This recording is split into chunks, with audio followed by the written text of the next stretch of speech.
ഇവിടെയിൽ വളരെ ഇമ്പോർട്ടൻ്റ് ആയിട്ടുള്ള കുറച്ച് ജിയോ പൊളിറ്റിക്കൽ ഡെവലപ്മെൻറ്റ്സ് ആണ് നമ്മൾ നോക്കുന്നത്. പ്രത്യേകിച്ച് അമേരിക്ക ഇറാൻ ആവശ്യവുമായിട്ട് ബന്ധപ്പെട്ട് ചില നിർണായക വിഷയങ്ങളും, അതായത് അമേരിക്കയിലെ പൊളിറ്റിക്സ് എങ്ങനെയാണ് ഇറാൻ വിഷയവുമായിട്ട് ബന്ധപ്പെട്ട് കിടക്കുന്നത് എന്നുള്ളൊരു വിഷയവും, അതുപോലെ തന്നെ ഇന്ത്യക്ക് ജിയുടെ F414 കാറ്റഗറിയിൽപ്പെട്ട എഞ്ചിൻ തരാമെന്ന് പറഞ്ഞിട്ട് പറഞ്ഞു പറ്റിച്ച അമേരിക്ക ഇപ്പോൾ നിലവിൽ അതിൻ്റെ നെഗോസിയേഷനിൽ ഏർപ്പെട്ടുകൊണ്ടിരിക്കുകയാണ്. ഇപ്പോൾ ഇന്ത്യ ആണെന്നുണ്ടെങ്കിൽ AMCA ഫൈറ്റർ ജെറ്റ് പ്രോഗ്രാമുമായിട്ട് ബന്ധപ്പെട്ട് സഫ്രോൺ എന്ന് പറഞ്ഞ കമ്പനിയും അതേപോലെ റോൾസ് റോയ്സ് എന്ന് പറഞ്ഞ കമ്പനിയും അപ്രോച്ച് ചെയ്തിരിക്കുകയാണ്. രണ്ടുപേരെയും ബിഡ് ചെയ്യാൻ പറഞ്ഞിട്ടുണ്ട്. അതുമായിട്ട് ബന്ധപ്പെട്ട ചർച്ചകൾ ഇന്ത്യക്കുള്ളിൽ നടക്കുന്നുണ്ട്. തീർച്ചയായിട്ടും ഇത്തവണ വളരെ സ്ട്രോങ് ആയിട്ടുള്ള ഒരു ഡിസിഷനായിരിക്കും എടുക്കുന്നത്. അങ്ങനെ എടുത്താൽ മാത്രമേ ഇന്ത്യയുടെ സ്ട്രാറ്റജിക് ഓട്ടോണമി എന്താണെന്നുള്ളതും അതെങ്ങനെ ഇന്ത്യ എഫക്റ്റീവായിട്ട് യൂസ് ചെയ്യുന്നു എന്നുള്ളതും വ്യക്തമായിട്ട് അമേരിക്കയ്ക്ക് മനസ്സിലാക്കി കൊടുക്കാൻ കഴിയുകയുള്ളൂ. എന്നാൽ ഇത്തവണ GE ശക്തമായ രീതിയിൽ തഴഞ്ഞുകൊണ്ട് മറ്റുള്ള 2 കമ്പനികളെയുമാണ് ഇപ്പം ഇന്ത്യ ക്ഷണിച്ചിരിക്കുന്നത്. അപ്പോൾ ഇവിടെ ഇറാനുമായിട്ട് ബന്ധപ്പെട്ട വിഷയത്തിൽ പറയാനുള്ള വിഷയം എന്താണെന്ന് പറഞ്ഞാൽ, മാർക്കോ റൂബിയോ അതേപോലെ JD വാൻസ്, ഈ 2 വ്യക്തികളെയും കൂടി നമ്മൾ മനസ്സിലാക്കിക്കോണം. ഈ 2 വ്യക്തികളും അമേരിക്കയുടെ ഇപ്പം നിലവിലത്തെ പൊളിറ്റിക്സിൽ വളരെ പ്രാധാന്യം വഹിക്കുന്ന 2 വ്യക്തികളാണ്. ഒന്ന് അമേരിക്കയുടെ സ്റ്റേറ്റ് സെക്രട്ടറി, ഫോറിൻ മിനിസ്റ്റർ എന്ന് വേണമെങ്കിൽ നമുക്ക് വിളിക്കാം.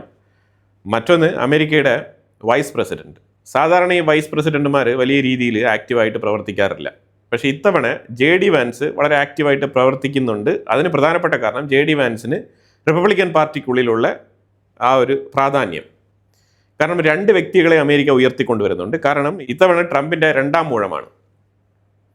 ഇനി അടുത്ത ഇലക്ഷനിൽ ട്രംപിന് കാൻഡിഡേറ്റ്ഷിപ്പ് കിട്ടില്ല.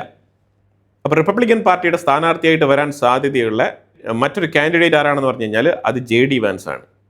JD വാൻസ് ഇപ്പം തന്നെ വൈസ് പ്രസിഡൻ്റ് ആണ്. ഇപ്പം ഇവിടെ മാർക്കോ റൂബിയോയ്ക്കും കൂടി ഒരു സാധ്യതയുണ്ട്. ഇപ്പം ഇവിടെ 2 പേരും കൂടി കൃത്യമായിട്ട് ഈ ചരട് വലിക്കുന്നുണ്ട്. നെക്സ്റ്റ് ഇലക്ഷനിൽ ആരാണ് ലീഡ് ചെയ്യാൻ പോകുന്നത്, Marco Rubio or JD Vance? ഇവരാര് വന്നാലും ശരി തന്നെ ഇലക്ഷൻ തുടങ്ങിക്കഴിഞ്ഞാൽ ആ ക്യാമ്പയിനിൽ പാർട്ടി ഒരു വ്യക്തിയെ ഉയർത്തി കാണിക്കും. ആ വ്യക്തിയെ കംപ്ലീറ്റ് കാര്യങ്ങൾ ലീഡ് ചെയ്ത് മുന്നോട്ട് പോകണം. പല പബ്ലിക് ഫോറംസ് ഉണ്ടാവും, അവിടെ എല്ലാം തന്നെ ചർച്ചകൾ നടക്കും, പല വിഷയങ്ങളിലേക്കുള്ള ഡിബേറ്റുകൾ നടക്കും. അവിടെ എല്ലാം പോയിട്ട് ഇവരുടെ ഒപ്പീനിയൻ പറയണം. ഇങ്ങനെയാണ് അമേരിക്കയിൽ നടക്കുന്ന ഇലക്ഷൻ പ്രചാരണം. അതെല്ലാം തന്നെ ലീഡ് ചെയ്ത് വിജയിക്കണം. അപ്പോൾ ആ സാഹചര്യത്തിൽ അടുത്തൊരു സ്പേസ് ഉണ്ട്. അത് ഒന്ന് മാർക്കോ റൂബിയോയ്ക്കോ അല്ലെങ്കിൽ JD വാൻസിനോ ആണ് ആ സ്ഥാനം.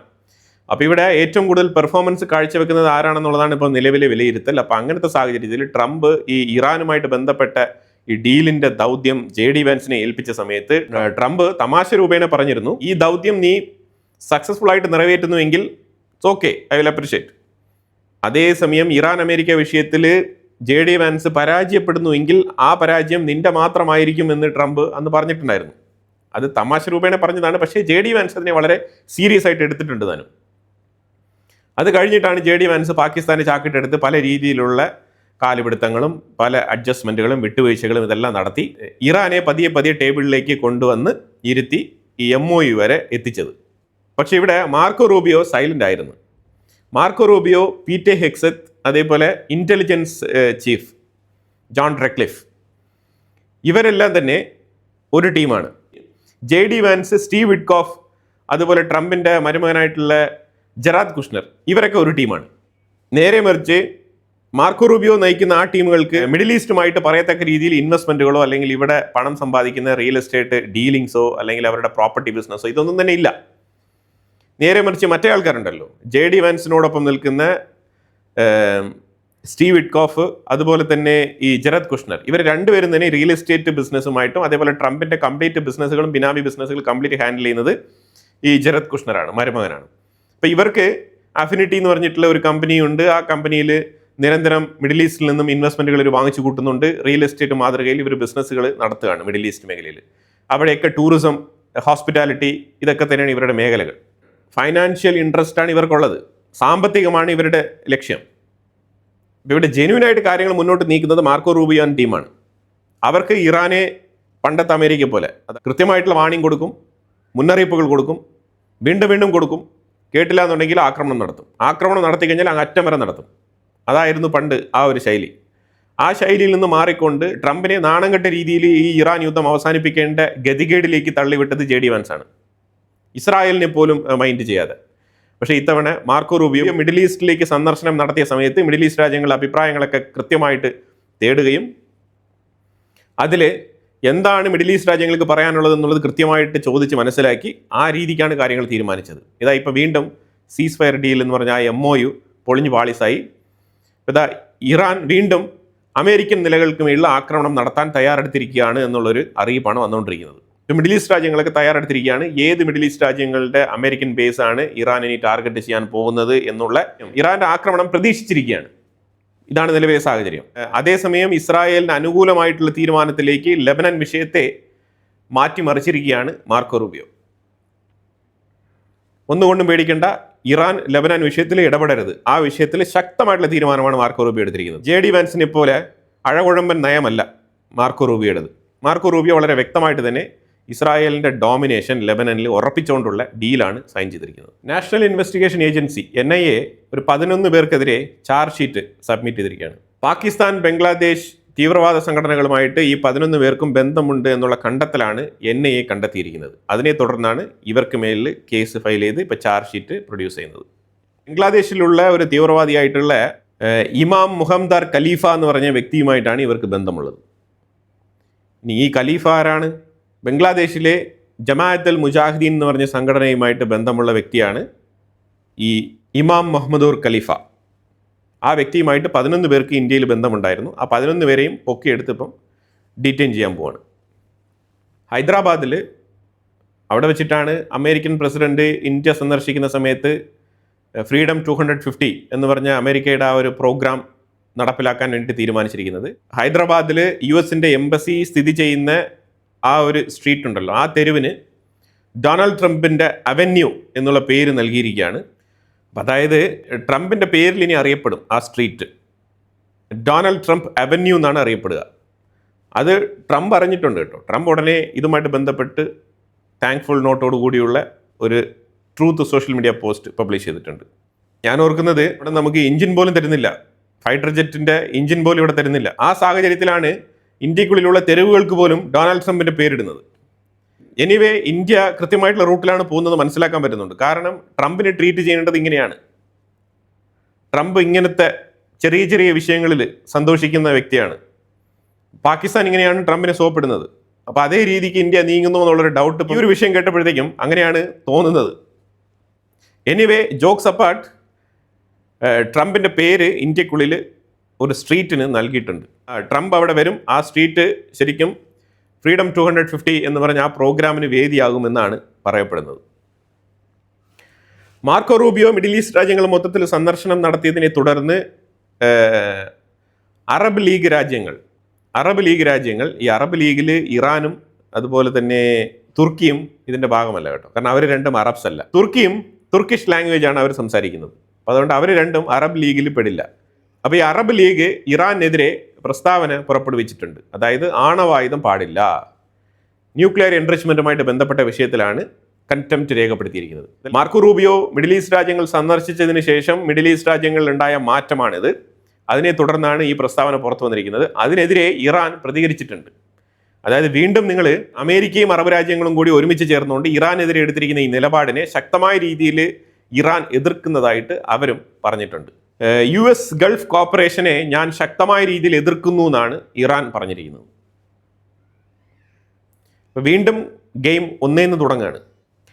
വെനസ്വേല എല്ലാവർക്കും അറിയാം, കഴിഞ്ഞ 4 ദിവസങ്ങളായിട്ട് അവിടെ എർത്ത് ക്വേക്ക് വന്നതിനെ തുടർന്ന് വല്ലാത്ത ദുരിതത്തിൽ കടന്നുപോയിക്കൊണ്ടിരിക്കുകയാണ്. ഇന്ത്യ നമ്മുടെ റെസ്ക്യൂ ടീമിനെ അങ്ങോട്ട് അയച്ചു വെച്ചിട്ടുണ്ട്. രക്ഷാപ്രവർത്തനങ്ങളിൽ പങ്കുചേരാൻ വേണ്ടിയിട്ട് ഇന്ത്യൻ ടീം വെനസ്വേലയിൽ എത്തിയിട്ടുണ്ട്. അതുപോലെ ഇസ്രായേൽ അവരുടെ ടീമിനെ അയച്ചു വെച്ചിട്ടുണ്ട്. ലോകമെമ്പാടുമുള്ള സന്നദ്ധ സംഘടനകൾ പലരും വെനസ്വേലയിലേക്ക് യാത്ര തിരിച്ചിരിക്കുകയാണ്. കാരണം അത്രയ്ക്ക് ദുരിതമാണ് വെനസ്വേലയുടെ അവസ്ഥ. India parallelly fighter jet engine സ്വന്തമായിട്ട് നിർമ്മിക്കാൻ വേണ്ടിയിട്ടുള്ള ഒരു പ്രോഗ്രാം സ്റ്റാർട്ട് ചെയ്യുകയാണ്. അതായത് ഇനി മറ്റുള്ളവരെ ഡിപ്പെൻഡ് ചെയ്ത് മുന്നോട്ട് പോകുന്നതിനേക്കാളും ഭേദം നമ്മൾ എന്തുകൊണ്ട് സ്വന്തമായിട്ട് ഒരു എഞ്ചിനിൽ കൃത്യമായിട്ടുള്ള ഇൻവെസ്റ്റ്മെൻറ്റ് നടത്തി അതിൽ സെൽഫ് റിസലിയൻറ്റ് നേടിക്കൂടാ. അപ്പോൾ ആ ഒരു ചിന്ത ഇപ്പോഴെങ്കിലും വന്ന് നന്നായി. ഒരു പ്രോഗ്രാം, ഇപ്പോൾ കാവേരി എന്ന് പറഞ്ഞൊരു എഞ്ചിൻ, അതിൽ മാത്രം തൂങ്ങി നിൽക്കേണ്ട ഒരു ആവശ്യമില്ലായിരുന്നു. നമുക്ക് ഒരേ ടൈമിൽ മൾട്ടിപ്പിൾ പ്രോജക്റ്റുകൾ ലോഞ്ച് ചെയ്യാൻ പറ്റും, പ്രൈവറ്റ് ഏജൻസികളെ കൊണ്ടുവരാൻ പറ്റും. നമുക്ക് പലതരത്തിൽ പ്രവർത്തിക്കാൻ പറ്റുമായിരുന്നു. കുറച്ചുകൂടെ എഫക്റ്റീവായിട്ട് ഈ വിഷയങ്ങളിലൊക്കെ മുന്നോട്ട് ഇറങ്ങേണ്ടതുണ്ട്. കാരണം നമ്മളുടെ കയ്യിലുള്ള ടൈം വളരെ കുറവാണ്. ആ സമയത്തിനുള്ളിൽ നമുക്ക് ചെയ്യേണ്ട കാര്യങ്ങൾ ഒരുപാടുണ്ട്. ഇനിയും നമ്മൾ സ്വയം പര്യാപ്തി നേടിയെടുക്കേണ്ട പല വിഷയങ്ങൾ ഇനിയും പെൻഡിങ്ങിൽ കിടപ്പുണ്ട്. അപ്പം നമ്മൾ ഫൈറ്റർ ജെറ്റ് എഞ്ചിൻ എന്ന് പറയുമ്പോഴത്തേക്കും ആ മേഖലയിൽ നമ്മുടെ രാജ്യത്തിൽ പഠിച്ചിറങ്ങിയിട്ടുള്ള കഴിവുള്ള ആൾക്കാരെ കൃത്യമായിട്ട് കണ്ടെത്തുകയും അതുപോലെ തന്നെ പ്രൈവറ്റ് ഏജൻസികളെ കൂടുതൽ പ്രോത്സാഹിപ്പിച്ച് ഈ മേഖലയിലേക്ക് സബ്സിഡി കൊടുത്തെങ്കിലും നമ്മൾ R&D വർക്കുകൾ നടത്തി ഫൈറ്റർ ജെറ്റ് എഞ്ചിൻ നിർമ്മിക്കണമായിരുന്നു. മുംബൈ ആസ്ഥാനമായിട്ട് പ്രവർത്തിക്കുന്ന A1 ഫെൻസ് എന്ന് പറഞ്ഞ ഒരു കമ്പനി, അവർ സ്മാർട്ട് ഫെൻസ് സിസ്റ്റം ഇംപ്ലിമെൻ്റ് ചെയ്തിട്ടുണ്ട്. അതായത് സെൻസർ അടങ്ങുന്ന ഫെൻസിങ് സിസ്റ്റം. വെറുതെ കമ്പിവേലി കിട്ടുന്നതിന് പകരം അതിന് മേളിൽ ഒരു ഇലക്ട്രോണിക് സെൻസർ ഉൾപ്പെടുത്തിക്കൊണ്ടുള്ള കമ്പിവേലി. അതായത് കൃത്യമായിട്ട് സർവൈലൻസ് നടത്താൻ വേണ്ടിയിട്ടുള്ള ഒരു ഹൈടെക് പ്രോഡക്റ്റ് തന്നെയാണിത്. സ്മാർട്ട് ഫെൻസ് ഡിറ്റക്ഷൻ സിസ്റ്റം എന്നാണ് ഇതിനെ അവർ വിളിക്കുന്നത്. അപ്പോൾ എന്തായാലും വെനിസുലയ്ക്ക് വേണ്ടിയിട്ടുള്ള നമ്മളുടെ ചാരിറ്റി അതൊരു സൈഡിൽ നമ്മൾ നടക്കുന്നുണ്ട്. റെസ്ക്യൂ മിഷൻ നമ്മൾ അയച്ചു വെച്ചിട്ടുണ്ട്. അതേപോലെ തന്നെ അമിസ്റ്റാഡ് എന്ന് പറഞ്ഞ ഒരു ഫ്രണ്ട്ലി പ്രോഗ്രാമും കൂടി നമ്മൾ ഇനിഷ്യേറ്റ് ചെയ്യുകയാണ് വെനിസുലയ്ക്ക് വേണ്ടിയിട്ട്. ഇത് മിനിസ്ട്രി ഓഫ് എക്സ്റ്റേണൽ അഫയേഴ്സിൻ്റെ ഭാഗമായിട്ടാണ് ഈ ഒരു ചാരിറ്റി പ്രവർത്തനം. ശരിക്കും വെനിസുലയ്ക്ക് വേണ്ട ഫുഡ് ഐറ്റംസ്, അതുപോലെ മെഡിസിൻസ്, അതുപോലെ വീടില്ലാത്തവർക്കുള്ള ഷെൽട്ടേഴ്സ്, ഇങ്ങനെയുള്ള പല പരിപാടികൾ ഇതിനകത്തുണ്ട്. ആസ്ട്രോബേസ് സ്പേസ് ടെക്നോളജീസ് എന്ന് പറഞ്ഞൊരു കമ്പനിയുണ്ട്. ബാംഗ്ലൂരിലാണ് ഈ കമ്പനി പ്രവർത്തിക്കുന്നത്. ഇവർ ദ ലാർജസ്റ്റ് 3D പ്രിൻറ്റഡ് ഷോപ്പാണിത്. അതായത് ഇവർ സ്പേസ് പ്രോഗ്രാമിന് വേണ്ടിയിട്ടുള്ള റോക്കറ്റുകളുടെ പാർട്സുകൾ, മീൻസ് അതിൻ്റെ ബോഡി വരെ 3Dയിൽ പ്രിൻ്റ് ചെയ്തങ്ങ് ഇറക്കും. അതാണ് ഈ കമ്പനിയുടെ പ്രത്യേകത. വേൾഡിൽ ഇത്തരത്തിലുള്ള കമ്പനികൾ വളരെ റെയറാണ്. അത്തരത്തിൽ നോക്കുമ്പോൾ ഇന്ത്യയിൽ one of the largest 3D printing കമ്പനിയാണിത്. ഇത് ശരിക്കും പറഞ്ഞാൽ സ്പേസ് ടെക്നോളജി അതേപോലെ ഡിഫൻസിന് വേണ്ടിയിട്ട് പ്രവർത്തിക്കുന്ന കമ്പനിയാണെന്നുള്ളതാണ് മനസ്സിലാക്കേണ്ടത്. റോക്കറ്റ് എഞ്ചിൻ ഇവർ 3D ആയിട്ട് അങ്ങ് പ്രിൻ്റ് ചെയ്തിറക്കും. ഈ കമ്പനി 2024 ലോഞ്ച് ചെയ്ത കമ്പനിയാണ്. ഹെസ്ബുള്ളയുടെ ചീഫ് നഈം കാസിം പറഞ്ഞിരിക്കുന്നത്, അമേരിക്കയുടെ പിൻബലത്തോടു കൂടി ലെബനൻ്റെ ഉള്ളിൽ ഇറങ്ങി കളിക്കുന്ന ഇസ്രായേൽ IDF ട്രൂപ്പിനെ പൂർണ്ണമായിട്ടും പിൻവലിക്കുന്നത് വരെ ലെബനന് ഒരു സ്വസ്ഥത കിട്ടില്ല, ഞങ്ങൾ നിരന്തരം അതിനെതിരെ പോരാടുമെന്നാണ് നഈം കാസിം പറഞ്ഞു വച്ചിരിക്കുന്നത്. അവരുടെ ലക്ഷ്യം ഇസ്രായേലിൻ്റെ ട്രൂപ്പ് വിത്ഡ്രോവലാണ്. ഇസ്രായേലിൻ്റെ ട്രൂപ്പ് വിത്ഡ്രോവൽ നോ പ്രോബ്ലം. പക്ഷേ അതേസമയം നിങ്ങൾ സദൻ ലെബനനിലേക്കുള്ള അറ്റാക്ക് കുറയ്ക്കുമോ എന്നുള്ളതാണ് ചോദ്യം ഇവിടെ. ഇസ്രായേലിൻ്റെ ട്രൂപ്പ് ഇപ്പോൾ നിങ്ങൾ അറ്റാക്ക് നിർത്തി കഴിഞ്ഞാൽ ഇസ്രായേലിൻ്റെ ട്രൂപ്പ് വിഡ്രോ ചെയ്യുമല്ലോ. നിങ്ങൾ ആയുധം വെച്ച് കീഴടങ്ങുക എന്നുള്ളതാണ് ഇസ്രായേലിൻ്റെ നിർദ്ദേശം. അത് ഫോളോ ചെയ്തിട്ട് നിങ്ങൾ സാധാരണ ലെബനാനിയെ പോലെ ജീവിച്ചു കഴിഞ്ഞാൽ ഒരു പ്രശ്നമില്ലായിരുന്നല്ലോ. അവിടെ നിന്ന് നിങ്ങൾക്ക് എന്തിനാണ് ഇസ്രായേലിൻ്റെ തൊട്ടടുത്ത് തുരങ്കങ്ങൾ? എന്തുകൊണ്ടാണ് അവിടെ നിങ്ങൾ ഗുഹകൾ പണിയുന്നത്? എന്തുകൊണ്ടാണ് എലികളെപ്പോലെ നിങ്ങൾ മാളത്തിനുള്ളിൽ ഒളിച്ചു കയറിയിരിക്കുന്നത്? എന്താണ് സംഭവം? ഇതാണല്ലോ പ്രശ്നം. ആ പ്രശ്നത്തിനാണ് നഈം കാസിം ആദ്യം പരിഹാരം കാണേണ്ടത്. അത് കഴിഞ്ഞിട്ട് മതി പിന്നെ ഇസ്രായേലിൻ്റെ ട്രൂപ്പ് വിഡ്രോ ചെയ്യേണ്ടത്. ഇപ്പം ശരിക്കും ഇസ്രായേൽ എന്താണ് ഇവിടെ ലെബനനിൽ ചെയ്തു വെച്ചിരിക്കുന്നത് പറഞ്ഞാൽ സമ്പൂർണ്ണ ആധിപത്യം. അതായത് ഹെസ്ബുള്ളയും പുറത്തുനിന്ന് വന്ന ആൾക്കാരാണ്. അതേപോലെ ഇസ്രായേൽ ശരിക്കും തൊട്ടടുത്ത രാജ്യത്തിൽ നിന്നും അകത്തോട്ട് കയറി വന്നിരിക്കുന്ന തേർഡ് പാർട്ടിയാണ്. അപ്പോൾ ഇവിടെ സംഭവിച്ചാൽ ഹെസ്ബുള്ളയെ അറ്റാക്ക് ചെയ്യാനാണ് ഇസ്രായേൽ അവിടെ ഇറങ്ങി വന്നിരിക്കുന്നത്. അപ്പോൾ ഇവിടെ ഇസ്രായേൽ പൂർണ്ണമായിട്ടും പരാജയപ്പെടുന്ന ഒരു സാഹചര്യമാണെന്നുണ്ടെങ്കിൽ ലോകരാജ്യങ്ങളെല്ലാം കൂടി ചേർന്നിട്ട് ഇസ്രായേലിനെ വിഡ്രോ ചെയ്യിപ്പിച്ചിട്ട് അവിടെ ഒരു സമാധാന ചർച്ചയൊക്കെ കൊണ്ടുവന്ന് ഒരു പീസ് ഡീലൊക്കെ സൈൻ ചെയ്ത് ഒരു പരിധിവരെ യുദ്ധം അവസാനിപ്പിക്കാം. പക്ഷേ ഇപ്പം ഇസ്രായേൽ ഡോമിനേറ്റ് ചെയ്ത് ലിറ്റാനി റിവർ വരെയൊക്കെ പൂർണ്ണമായിട്ടും അവരുടെ സെക്യൂരിറ്റി ഉറപ്പുവരുത്തി മുന്നോട്ട് പോയിക്കൊണ്ടിരിക്കുന്ന സാഹചര്യത്തിലാണ് ട്രംപ് വിടുവായിത്തരം പറയുന്നത്.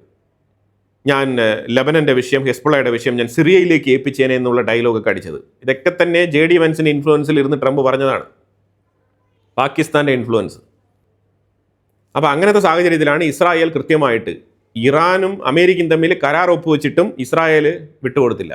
ഇസ്രായേൽ കൂത്തുപറയ്ക്കുള്ള അറ്റാക്കുകൾ നടത്തിക്കൊണ്ടേയിരുന്നുള്ളതാണ് യാഥാർത്ഥ്യം.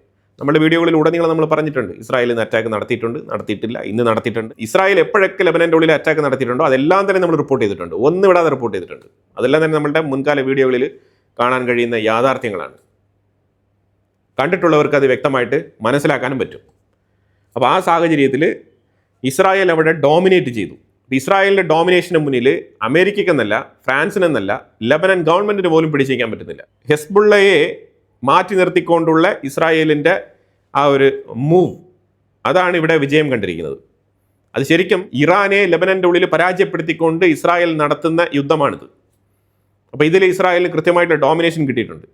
ഇനി തീർച്ചയായിട്ടും ലെബനൻ്റെ ഉള്ളിൽ ഇച്ചിരി അൺസർട്ടനിറ്റി ഉണ്ടാവും. ഇച്ചിരിയല്ല, നല്ല രീതിയിൽ അൺസർട്ടനിറ്റി ഉണ്ടാവും. അത് ഓൾറെഡി തന്നെ ലെബനൻ്റെ ഉള്ളിൽ ഹിസ്ബുള്ള അനുയായികളുടെ പ്രതിഷേധ രൂപത്തിൽ കണ്ടു തുടങ്ങിയിട്ടുണ്ട്.